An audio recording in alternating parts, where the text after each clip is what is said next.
un programa que analiza al mundo desde el mundo. Muki Tenenbaum, su conductor, detendrá su deriva y compartirá con sus oyentes una página de su bitácora todos los días de 7 a 8 y por Radio High.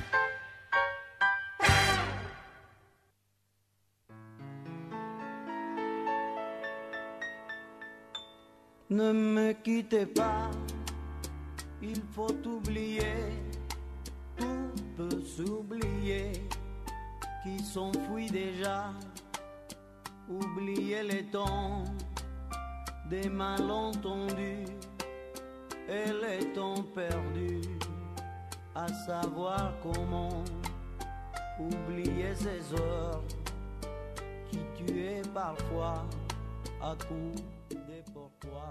Buen día, Muki. ¿Qué temas tenés para nosotros hoy?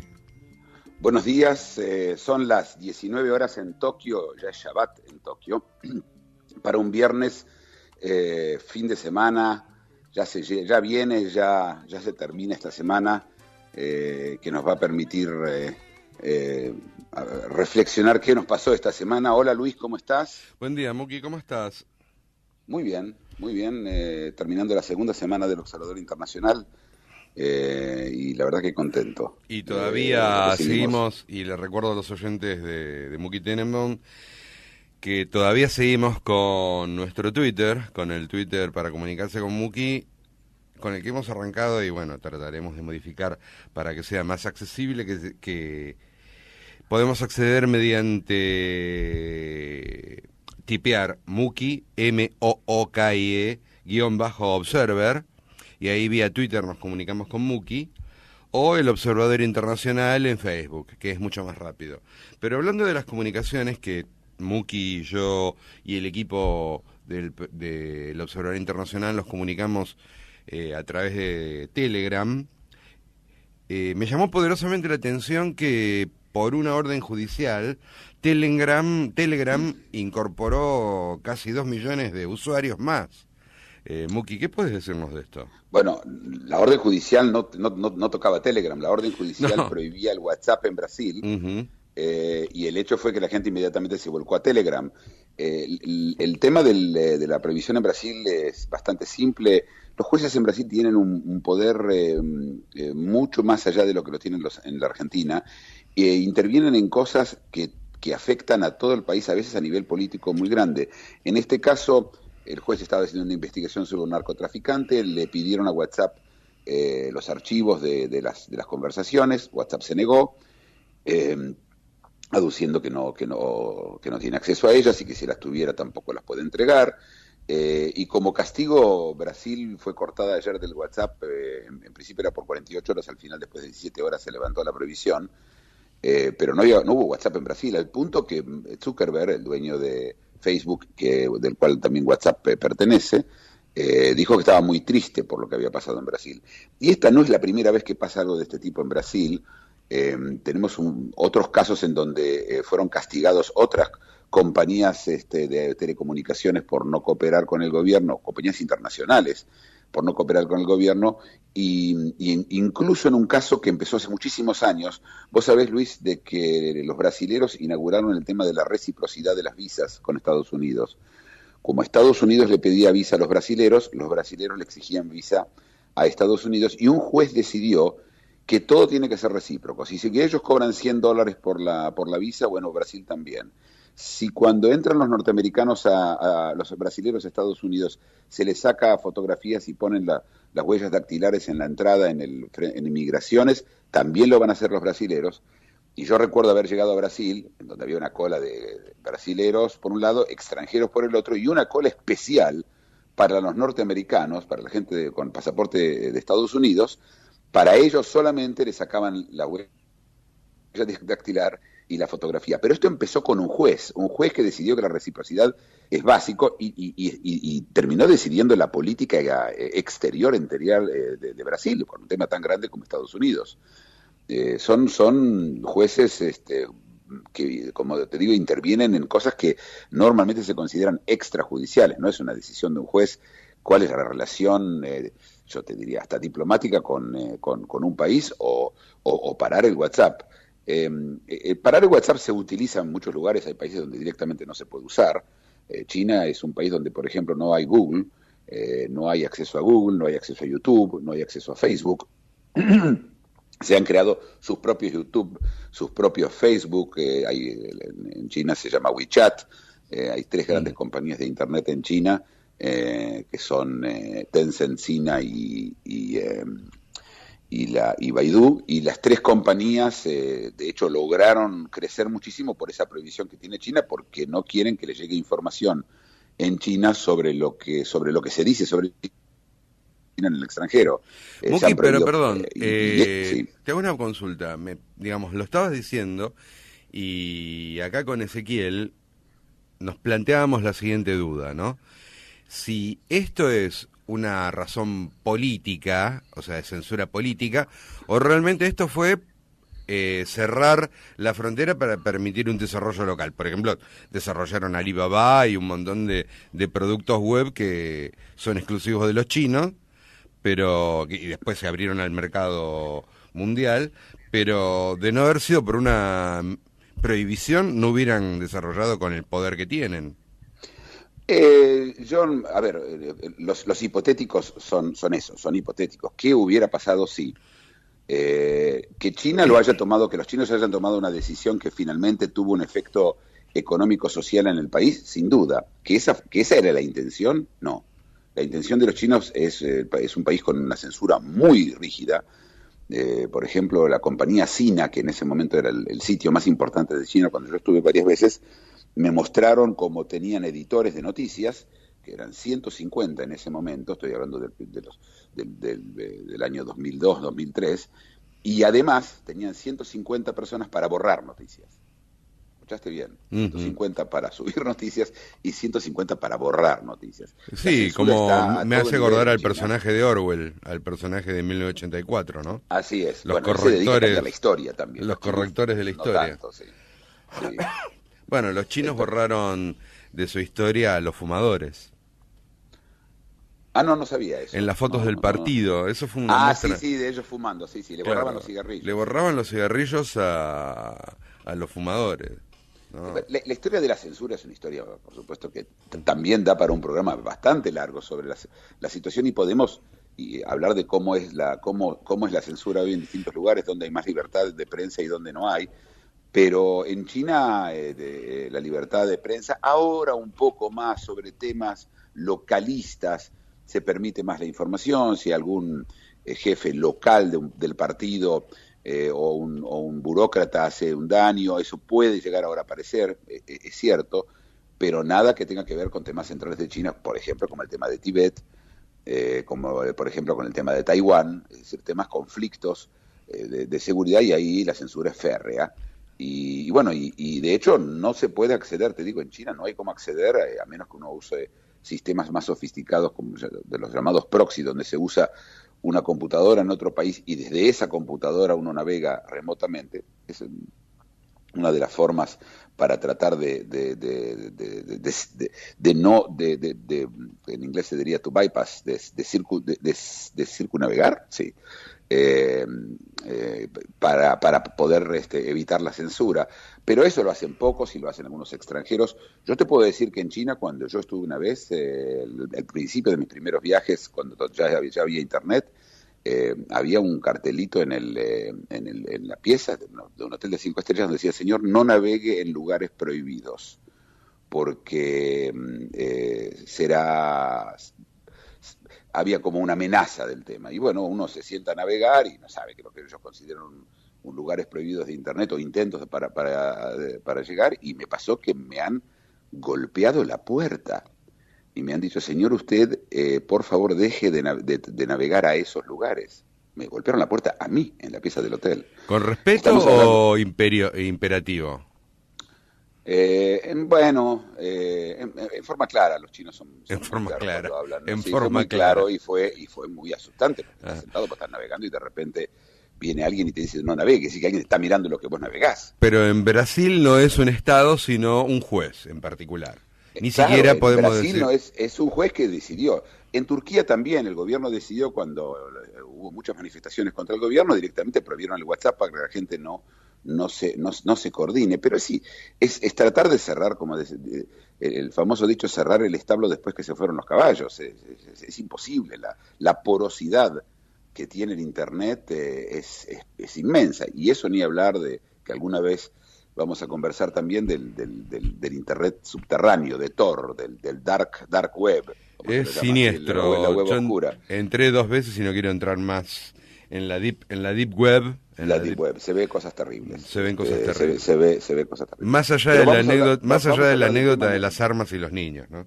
Sí, bueno, y muchas otras cosas. Pero vamos a hablar del tema en otro momento.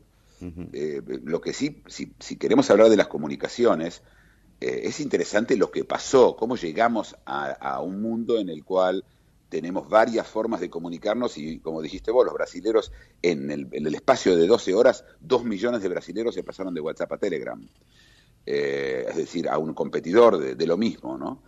Lo que interesante es cómo empezaron, vos sabés que el ser humano... Lo gracioso también es cómo, digamos, 2 millones de personas que dejaron de comunicarse por WhatsApp, digamos, cómo es la lógica del acuerdo. Bueno, ya nos comunicamos por Instagram, ¿no? O sea...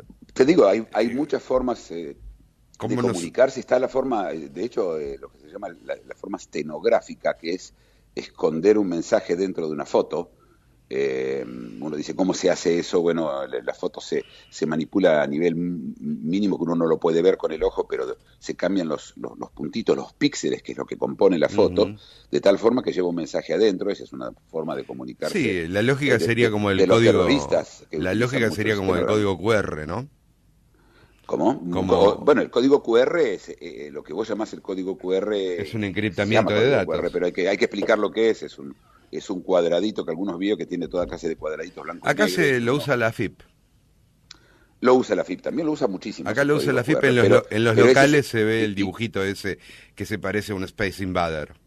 Claro, pero vos viste que lo que vos tenés en que es muy común, la gente que se manda la foto de los gatitos, que creo que es el videos de gatitos, fotos de gatitos, ahí adentro puede haber un mensaje, que el que sabe dónde buscarlo, y que es imposible para ningún sistema de censura poder encontrarlo, es muy difícil. Estos son los temas de comunicación secreta. Me parece interesante explicar entender de que el ser humano, según los expertos, se distingue de los animales en 5 cosas, pero una de ellas es la comunicación verbal, es decir, el lenguaje. Y por lo menos esa es una de las teorías. Y el lenguaje es comunicación. Y básicamente entre los seres humanos buscamos formas de comunicarnos. Es fácil, porque cuando yo estoy hablando con vos cara a cara, bueno, esa es la comunicación normal. Pero la telecomunicación, es decir, la comunicación a la distancia, tiene una historia interesante que algunos conocen y otros no. Por ejemplo, se comunicaban, estamos hablando de la época bíblica, con torres donde se prendían fuegos para transmitir mensajes. Por ejemplo, para avisar de la llegada del Shabbat, se utilizaba estamos hablando en la época bíblica, torres con fuego o humo. De hecho, la descripción de los judíos en Egipto, cuando salieron de Egipto en el Sinaí, era que durante el día había una nube, una torre de humo, que es la que los judíos seguían para poder guiarse en el desierto, y a la noche era un pilar de fuego. Ese concepto es un concepto que después se vuelve a usar y se usa para comunicación. Nosotros todos recordamos, por supuesto, de las películas viejas del oeste americano, las señales de humo, ¿no? Ese sistema en donde en montañas altas se pone una torre y ahí se van comunicando de uno al otro. Algunos utilizan sonidos. Sabemos que en los Alpes el yodelei, la gente que canta esas canciones alpinas del yodel, ¿sí? El ululú, ululú, y es una forma de comunicación. Sí, mátenlo ya, ¿no? ¿Cómo? A los cantantes del Tirol. A los cantantes del Tirol, sí. Eso es decir, son formas de telecomunicación.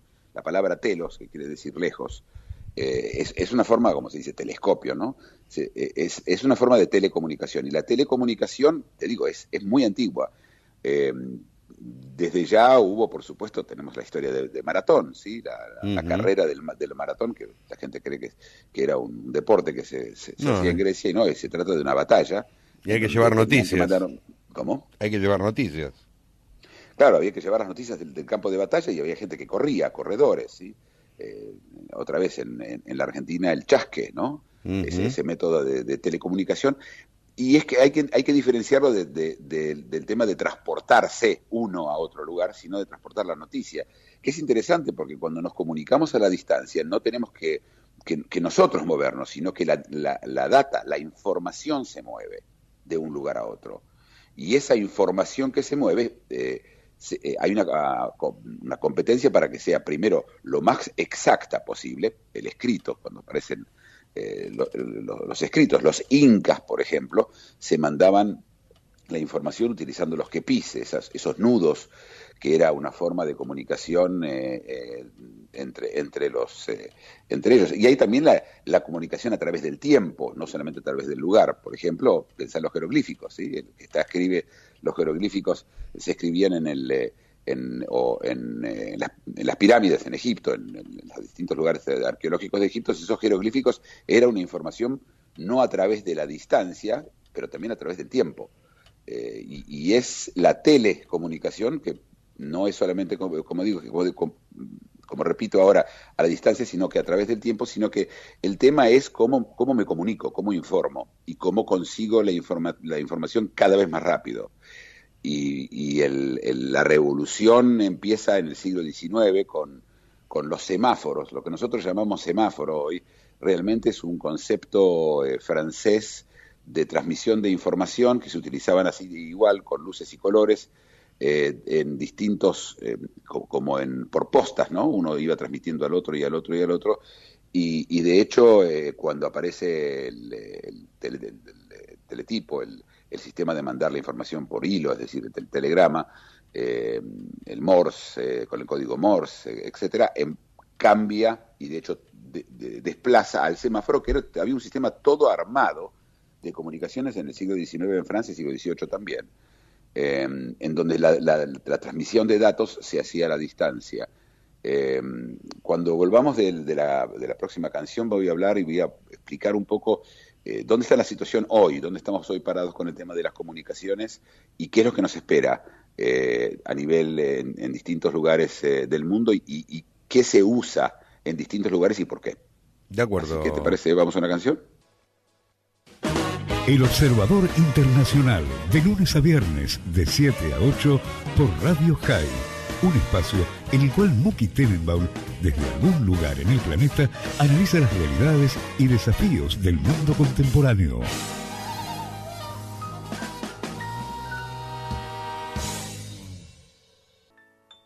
Ne me quittez pas, il faut oublier.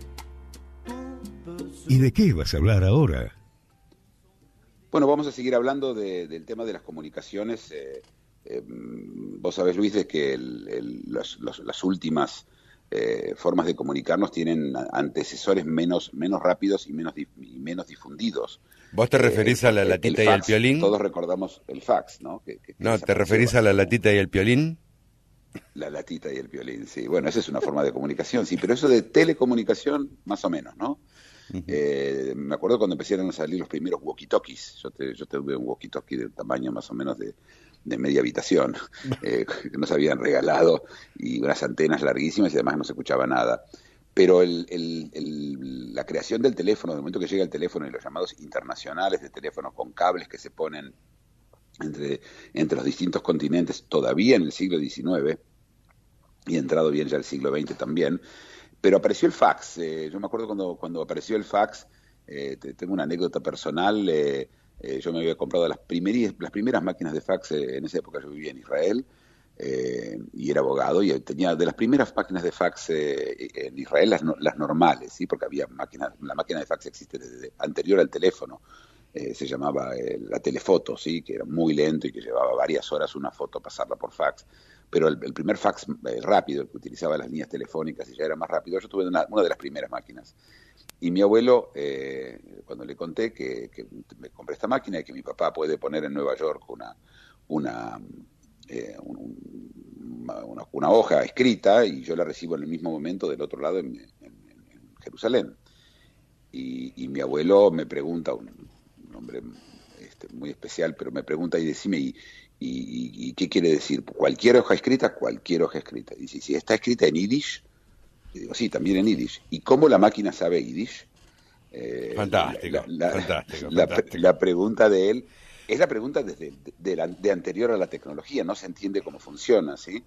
Y el fax, de hecho, fue durante mucho tiempo la forma más rápida, casi como el email, ¿no? Para comunicarse. Estaba el telex, que además era un sistema de comunicación entre dos máquinas que tenían que ser importantes, las máquinas eran caras, de información. El papel, se podía era... con papel, por supuesto, el telex era con papel. No, pero el y papel era documento. caro y encima fotosensible. O sea, un fax tenía, si uno no lo dejaba protegido, desaparecía. Si uno no lo fotocopiaba, de hecho había que fotocopiarlo rápido, Claro. porque claro, como el papel era fotosensible, es decir, se utiliza la luz para hacer salir afuera esas letras, esa luz, esa misma luz seguía oscureciendo la hoja hasta que terminaba negra, y de hecho se perdía lo que estaba escrito adentro, sí. Pero bueno, cuando aparece el internet y aparece el mail, que es la gran revolución, luego de ahí en más empezaron a aparecer sistemas de comunicación alternativos. El primero de todos los chats se llamaba ICQ, que es un juego de palabras en inglés que quiere decir yo te busco. Lo hicieron dos israelíes muy famosos, un padre y un hijo, lo armaron ellos, y ICQ fue el primer chat que no era un chat público, porque antes los chats vos entrabas a una página y chateabas con la gente que estaba en la página. En los salones. Así, se llamaba IRC el sistema. No quiero llenar de palabras y de números y de letras, pero ICQ fue la primera vez en que esto se convirtió en lo que hoy nosotros llamaríamos una app. Ese programita que uno ponía en la computadora y podía escribirse uno al otro.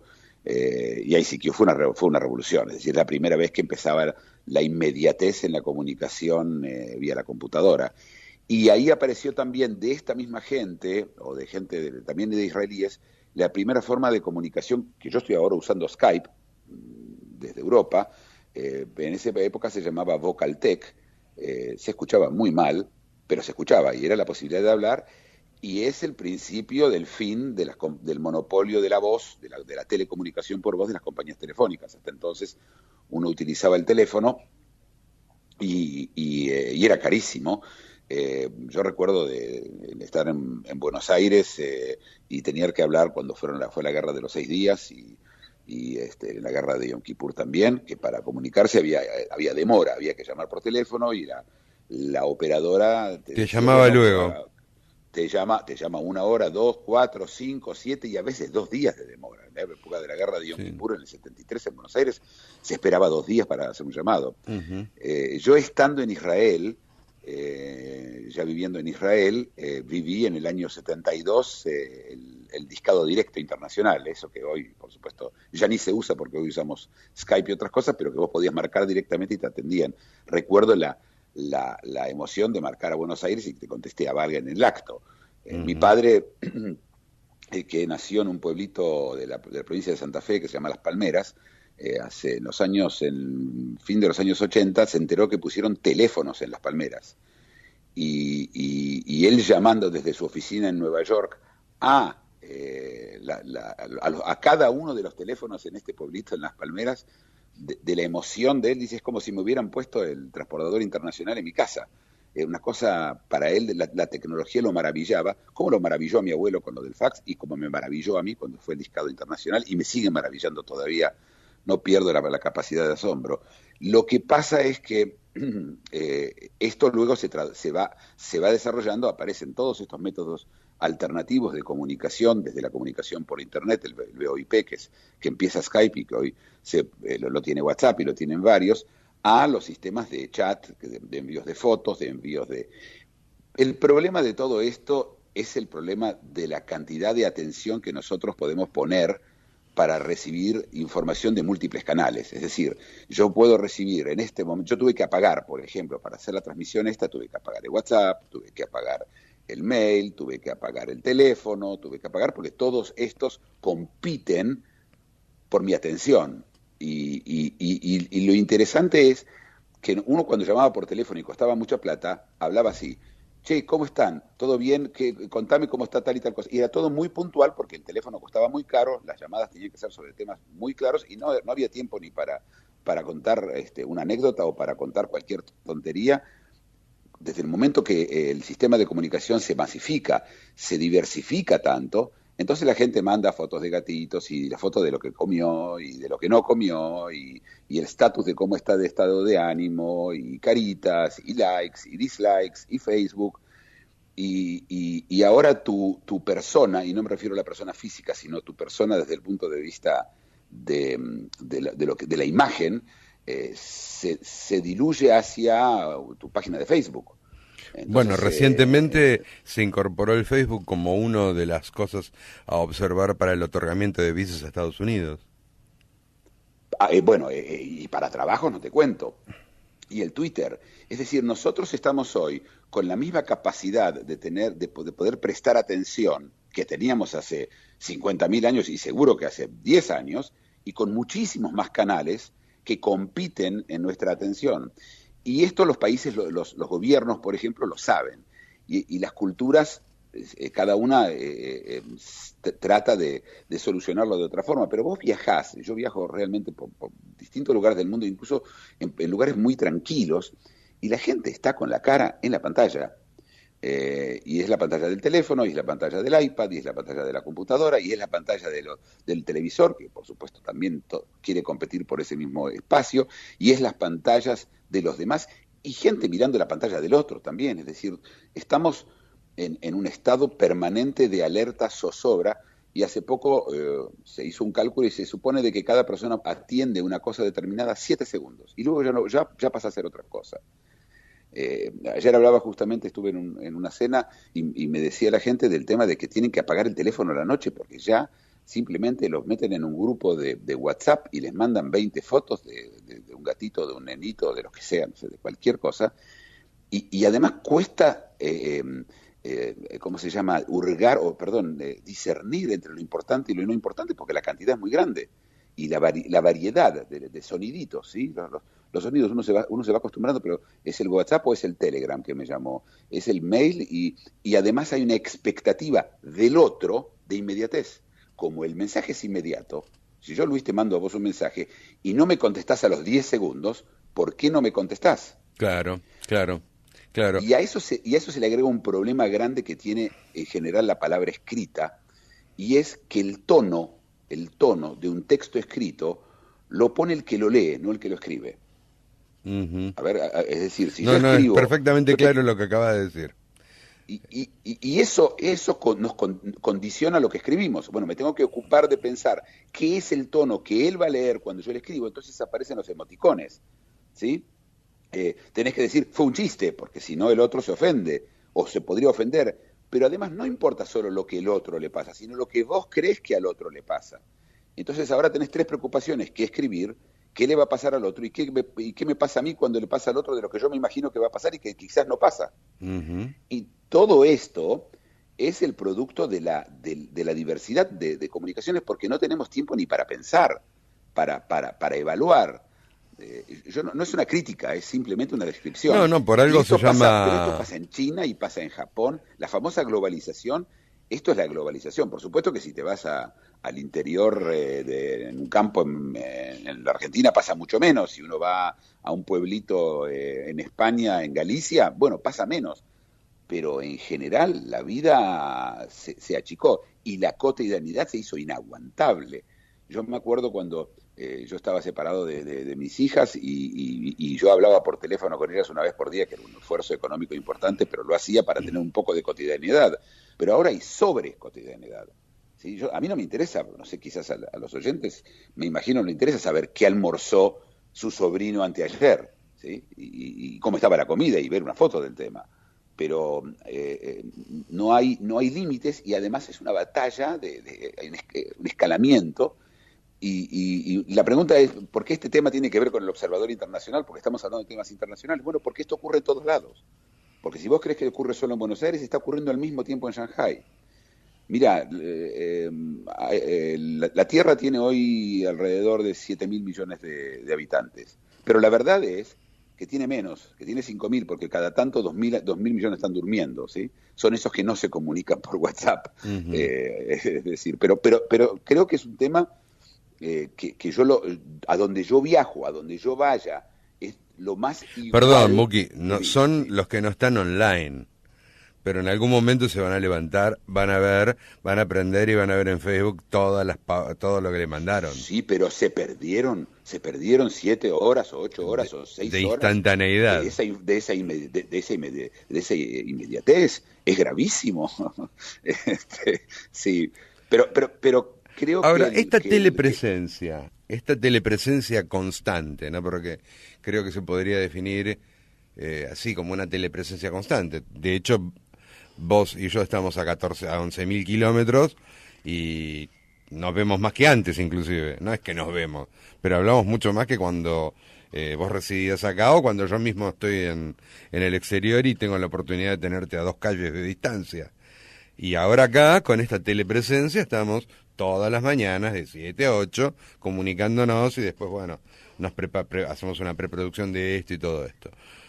Pero esta telepresencia en el ser humano contemporáneo, ¿qué correlatos trae? ¿Qué observás? Acá siempre llega un poco un coletazo, ¿no? de los correlatos, pero vos que estás insertado en lo que un famoso riojano había dado en llamar el primer mundo, ¿no? ¿Qué observás como resultado del ser humano contemporáneo con esta telepresencia?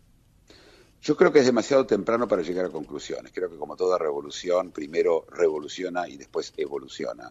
Lo que yo veo es confusión, también un problema generacional, ¿sí? Si la brecha generacional que se estuvo achicando se vuelve a agrandar, porque distintas generaciones tienen distintos, y le dan distinta importancia a las distintas noticias que cada uno tiene, y se mezcla, me hace acordar el tango Cambalache, donde se mezcla la Biblia y el calefón, es decir, las cosas importantes de las cotidianas, de las diarias. Creo que además esto no se termina, porque esta inflación, esta competencia infinita, recién empieza, no sabemos hacia dónde nos va a llevar. Yo lo que veo en distintos lugares, y en eso me sorprendió, es lo igual que son. Es decir, es lo mismo estar en un pueblo en España, en una ciudad en Londres, en Bangkok o en un aeropuerto en algún lugar de un aeropuerto chico. Estuve en Grecia, estuve en una isla en Grecia donde realmente lo más tranquilo y pacífico que se te puede ocurrir, y la desesperación es donde hay wifi, es decir, y la gente con el teléfono, y no importaba, era un pueblito de esos idílicos blancos, donde camina por las callecitas y la gente con el teléfono. Es decir, lo que yo veo es cuanto más distinto es, como decía el otro día, cuanto más distinto es, más igual es. Eso es lo que más me sorprende, y cómo esto unificó. Pero mira, me parece que tenemos que irnos a una tanda porque se nos van a pasar, nos pasamos hablando de este tema, y es un tema que da para hablar mucho más. Una reflexión, un análisis y ahora una tanda. Luego seguimos con El Observador Internacional. Todas las mañanas y de 7 a 8, Muki Tenenbaum es El Observador Internacional. Viajero incansable, cada mañana hace un stop en su deriva para compartir sus impresiones y análisis de la realidad mundial con el oyente de Radio High.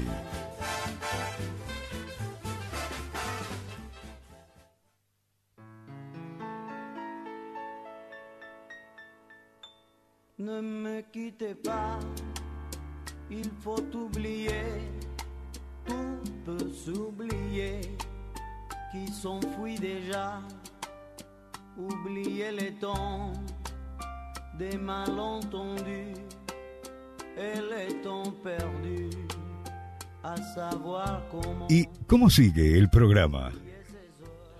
Bueno, seguimos, Luis, vos tenías una pregunta que me hiciste por chat para contar sobre el tema de las comunicaciones. Sobre la encuesta. Yo te pregunté las encuestas en España. Te pregunté cómo venían las encuestas españolas. Así es. Mira, primero tengo que explicar que las encuestas están prohibidas una semana antes de las elecciones en España. lo cual es una ley anacrónica. ¿En qué sentido es una ley anacrónica? Que hay encuestas, las encuestas se publican, pero se publican en Andorra. Andorra es un país chiquitito, microestado que está entre Francia y España, que es independiente, ya lo mencionamos alguna vez, y en Andorra hay un periódico que se llama el Periòdic de Andorra, que es el mismo diario que existe su homólogo de hecho es el mismo dueño en España, y entonces ellos publican en Internet, por supuesto, las encuestas, y no tiene ningún sentido prohibir algo que, por supuesto, es tan fácil de estar, ¿cómo se llama? Otra vez, de evitar, para poder evitar la censura de esto, porque está prohibido y es ilegal hacerlo en España. Esto me hace acordar en algún lugar en la Argentina durante la dictadura de Perón en los años 50, cuando estaba Radio Colonia, que era la única que podía transmitir sin censura, y Perón cada tanto la trataba de bloquear, y era un juego de gato y ratón. La gente escuchaba las noticias desde Radio Colonia y porque no le creía a las radios gubernamentales de la época, y desde ahí también se supo sobre la Revolución Libertadora del 55. El sistema de bloquear la información puede funcionar quizás con una radio. Las radios, por ejemplo, de Estados Unidos tenía dos radios, la famosa Radio Free Europe y la Radio Libertad, que transmitían a los países que estaban bajo el yugo de la Unión Soviética, para transmitir información que, por supuesto, los soviéticos censuraban. Lo mismo pasa en Cuba, la Radio Martí, la TV Martí, en la cual se mandaba información a los cubanos.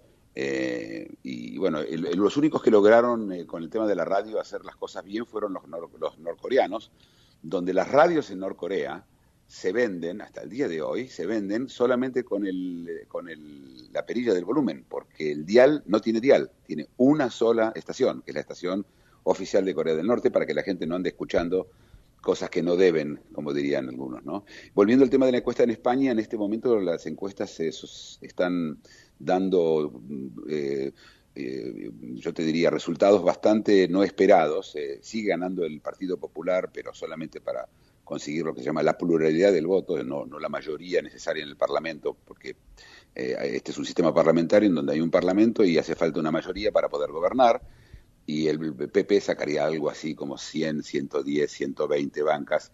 Algunos son más optimistas, pero por ahí anda. Y luego le seguiría, en vez del Partido Socialista, porque este fue un país bipartidista, en donde solamente se alternaban el PP de centro derecha y con el PSOE, que era de centro izquierda, y se fueron alternando los distintos gobiernos, Zapatero y, por ejemplo, y Rajoy, en el pasado Felipe González, y Aznar. Pero esto se termina, porque parece que segundo va a salir el grupo de Podemos, que es un grupo con raíces bolivarianas, lo cual asusta bastante. Yo supongo ¿Con que raíces bolivarianas, Muki? ¿Cómo? ¿Con raíces bolivarianas o pensamiento análogo al chavismo? No, raíces bolivarianas. Los tres capos, los tres tipos más importantes de Podemos tuvieron una relación directa con Venezuela, mantenidos por Venezuela, pagados por Venezuela. Juan Carlos Monedero, que es el ideólogo más importante que tiene el partido, y que se salió ahora porque tuvo un escándalo con Hacienda por no pagar impuestos, pero él recibió 450.000 euros por un estudio que nunca se hizo directamente del gobierno de Venezuela. También Íñigo Errejón recibía sueldos, tuvo un sueldo importante, y de hecho trabajó en Caracas para ayudar al gobierno de Chávez. Está el Pablo Iglesias, que también tiene una relación muy cercana. Es un grupo que es heterogéneo. Ahí hay un argentino brillante, llamado Echenique, que es discapacitado y físico, muy discapacitado, con una discapacidad muy severa, y es uno de los cuatro jefes. Él no está involucrado con el tema de Venezuela. Hay distintas líneas, pero claramente es de una posición ultra, de bastante extrema izquierda, que ellos trataron de suavizar y logrando, yo creo que, por lo menos según la última encuesta que se publicó ayer, van a salir segundos, y eso es una revolución, eso es un problema muy grande. El Partido Popular pensaba hacer una coalición con Ciudadanos, ese grupo de centro liberal que le estaba yendo muy bien y que parecía que iban a poder sacar muchos votos y se fue derrumbando al cuarto puesto. Así que se va a convertir en un mosaico bastante problemático lo de armar un gobierno en España después del 20, según las encuestas. Como todo, hay que tomarlo en cuenta que la única encuesta que vale es la del día de la que se va a las urnas, ¿no? El día de las elecciones. Sí, eso te iba a preguntar, ¿no? También, la credibilidad que tienen estos sondeos, porque últimamente se cuestionó bastante, no sé si has estado al tanto, la credibilidad y la sustentabilidad del sistema de encuestas cuando tenemos un periodo político o de elecciones en la Argentina. Bueno, va a depender mucho de los mercados y yo quiero decir que Inglaterra, cuando ganó los conservadores, cuando ganó Cameron por amplia mayoría, las encuestas al día anterior daban empate. Es decir, estamos hablando de Inglaterra, un país muy sofisticado, pero que no nos olvidemos que el problema de las encuestas es mucho más grande de lo que nosotros creemos. Porque uno piensa, bueno, llaman por teléfono, ¿por quién va a votar? No, esto es mucho más difícil, el análisis de las respuestas. Por ejemplo, si una respuesta no es exactamente sí o no, o si yo doy 4 partidos, ¿por cuál partido va a votar? Si no es así, por ejemplo, muchos de los encuestadores eliminan la respuesta, la sacan de ese pedazo de tiempo, sondeo, de modelo, sí, que tiene, ¿no? Lo corren y entonces se distorsiona. También las encuestas de boca de urna, que las hemos visto cómo fluctúan. Yo lo vi esto, por ejemplo, en las elecciones en Israel, donde la boca de urna daba un empate entre Netanyahu y Herzog del Partido Laborista, Netanyahu del Partido Likud, y finalmente Likud ganó por mucho. Es decir, hay un problema con las encuestas y hay un problema con el tema de que también en algunos países es hasta casi tradicional mentirle al encuestador, mentirle en la encuesta, mentirle incluso en la encuesta de boca de urna. Entonces ahora hay expertos en cómo se miente. Entonces, esto no termina más. Pero vos fíjate qué pasa, esta avidez que tenemos por las encuestas. No podemos esperar al día de las elecciones y ver qué va a pasar. Yo entiendo que los políticos hagan encuestas para ellos, porque a ellos les sirve para decidir qué es el zeitgeist, qué es eso que lo que está en este momento en el pensamiento de la gente. Pero yo y vos no tenemos que saber antes, pero hay una ansiedad de información que es producto de lo que hablábamos antes, ¿sí? De la sobrecomunicación. Y yo me tengo que enterar ya. Si yo me enteré de qué comió ayer mi primo de desayuno, si los huevos estaban bien cocinados o no, y me manda una foto, bueno, lo mínimo que tengo que saber claramente es quién va a gobernar el país. Y ese apetito infinito de información que además no tiene valor, no tiene importancia. Es decir, no importa lo que dice una encuesta, lo único que va a importar va a ser qué va a pasar en las elecciones. Y le damos hasta casi más importancia, ¿no? También la encuesta es un entretenimiento, es un motivo para discutir con la gente, yo qué sé, hay tantas cosas. Pero habiendo tanta sobreinformación, es muy difícil también decidir qué es importante, qué no, y tenemos esta inundación de información, ¿no? Me parece que tenemos que ir a la última canción. Así después hablamos de algunos temitas chiquitos que tengo recolectados, como hoy es viernes, cosas curiosas que están ocurriendo en el mundo y que creo que vale la pena que nos enteremos. De lunes a viernes y de 7 a 8, Muki Tenenbaum es El Observador Internacional por Radio High. Viajero incansable, cada mañana hace un stop en su deriva para compartir sus impresiones y análisis de la realidad mundial con el oyente de Radio High.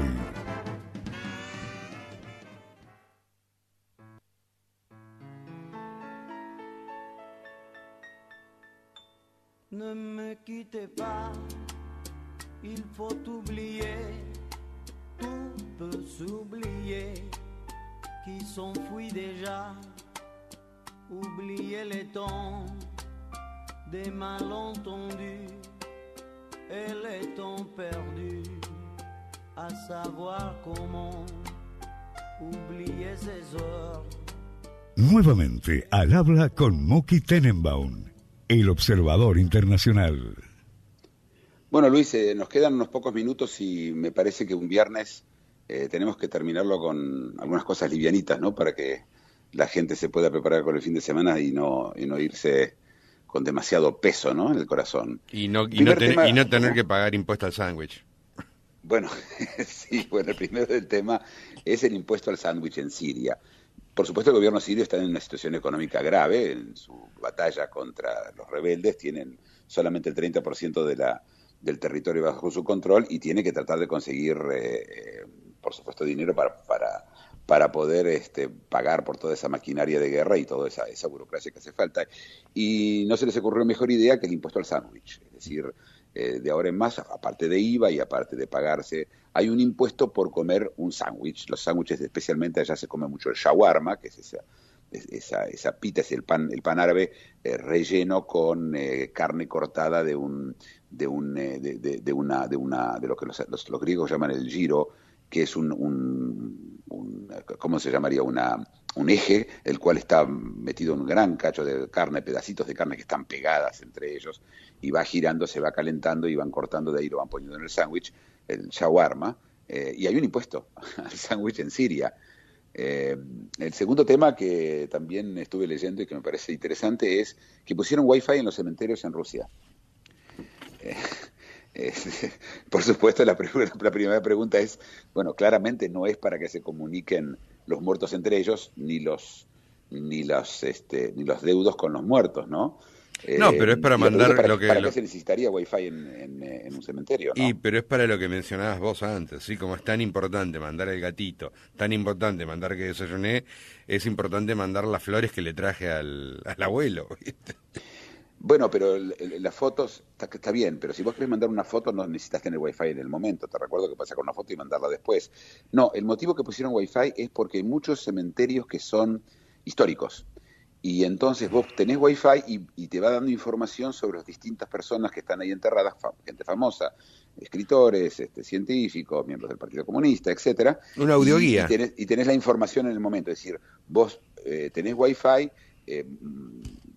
usás el app que tiene el cementerio y te va contando sobre cada una de las tumbas, ¿no?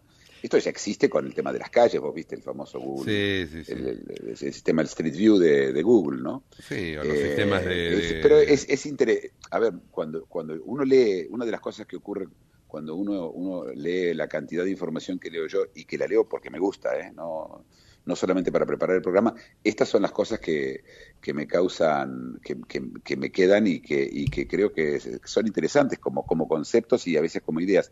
El próximo tema es, vos sabés que se volvió a declarar la alerta roja en Beijing por la polución, no se puede salir a la calle, la situación está muy grave, y los canadienses están vendiendo en China, en grandes cantidades, tanques de aire puro, no de oxígeno, ¿sí? De aire de Canadá. Y la gente lo está comprando, y se están viendo la gente en la calle con máscaras pegadas a un tanque como si fueran enfermos de enfisema o tuvieron un problema de los pulmones, respirando para poder respirar aire puro. Y se vende en cantidades que no alcanzan a suplir la demanda. Es decir... ¿Pero esto es una estafa o tiene alguna utilidad? No, a ver, es aire de Canadá, que es agarrar aire de Canadá. En Yiddish hay una palabra que se llama Luftgeschäften, que son negocios de aire, que son negocios no reales, ¿sí? Cuando dice que está haciendo Luftgeschäften es que hace un negocio de cosas que no hay, ¿sí? Que se venden cosas que no existen. Bueno, acá es realmente Luftgeschäften, el negocio de aire, venden aire en un lugar que hay un problema de aire, es decir, y no sé si vos sabés, hay bares de oxígeno, por ejemplo, en México, ¿sí? Es muy común que vos vayas, porque realmente es muy alto y además está polucionado, te falta el oxígeno, te sentás en ese bar, te ponen un cañito así en la nariz, unos cositos en los dos agujeritos de la nariz, y por un rato respiras oxígeno. Acá es directamente el aire, y es lo que parecía como una cosa cómica para llevar de regalo, mirá lo que compré, simplemente es algo que se está usando. Es la misma latita de aire que uno compra en un gift shop. Sí, claro, aire de Francia, aire de Tierra Santa. Uh-huh. Vos sabés que hay un gran negocio de la venta de Tierra Santa, es decir, en Israel te venden una bolsita con tierra. Decímelo a mí que tuve que traer para toda la familia. Bueno, pero esa Tierra Santa, vos sabés que se usa para los entierros. cuando la gente entierra a sus deudos, gente que entierra a sus deudos, y como hay teóricamente un concepto de que toda persona tiene que estar enterrada en Eretz Israel, es decir, en la tierra de Israel, bueno, tiran esa bolsita junto con el ataúd para que esté también enterrado en tierra israelí, y bueno, eso en tierra de Tierra Santa, ¿no? Pero acá estamos hablando de aire, de un negocio que para un gift shop, y termina siendo un negocio que no da abasto, además, no están dando abasto. Yo estaba leyendo, están llegando barcos con aire, yo no sé. Fantástico. Es realmente interesante. Es fantástico. Bueno, don Muki, tercera semana, estamos por arrancar el lunes, así que... Sí, señor. Arrancaremos el lunes, seguramente ya con los detalles de las elecciones en España, y hablar un poco de eso, y hablar de las cosas que seguramente el mundo nos va a traer, ¿no? Uh-huh. Bueno, estamos aquí el lunes, Muki. Buenísimo. Bueno, saludos entonces a todos, y Shabbat Shalom a nuestros oyentes en todo el mundo. Hasta mañana, Muki. Hasta mañana, oyentes. En 23 horas regresa El Observador Internacional.